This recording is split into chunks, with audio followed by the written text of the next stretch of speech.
We're about to dive into a world tour of places that make you go, dang, humans did that? And they weren't even on Instagram? Let's check out 10 World Heritage Sites. Great Barrier Reef. The Great Barrier Reef is so big, it's like the world's largest underwater aquarium. And it's free. But be careful, there are some dangerous creatures in there, like sharks, jellyfish and Australians. Great Wall of China. Now, the Great Wall is a pretty impressive structure. It's the longest man-made structure in the world.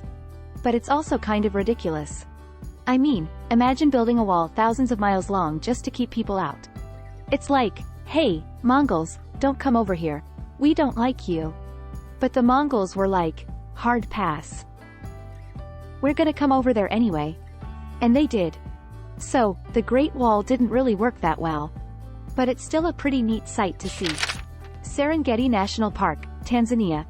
The Serengeti National Park is like a real-life safari park, but with less fences. You can see lions, elephants, giraffes, zebras, and all sorts of other animals up close. Just don't get too close, or you might end up on the menu. Machu Picchu, Peru. Machu Picchu's been standing tall for centuries, and I can't even keep my plants alive for a month. Gives a whole new perspective, doesn't it? Stonehenge. Stonehenge is so mysterious. It's like the aliens built a landing pad in England and then just left it there. And no one knows what it's for. Some people say it's a calendar, others say it's a temple. But I think it's just a big pile of rocks. Petra, Jordan. They carved a city out of cliffs, and here I am, waiting for my food delivery because cooking feels like too much effort. It's got temples, tombs, and even a treasury that's so beautiful it looks like it belongs in a movie. Taj Mahal, India.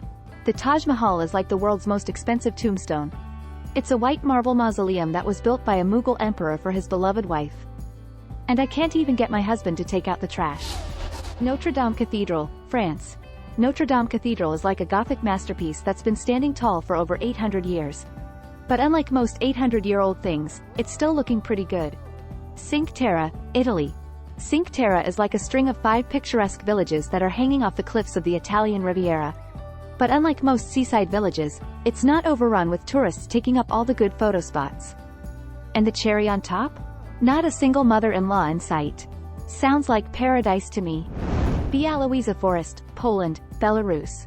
Białowieża Forest is one of the last remaining primeval forests in Europe, and it's also the world's most primeval forest.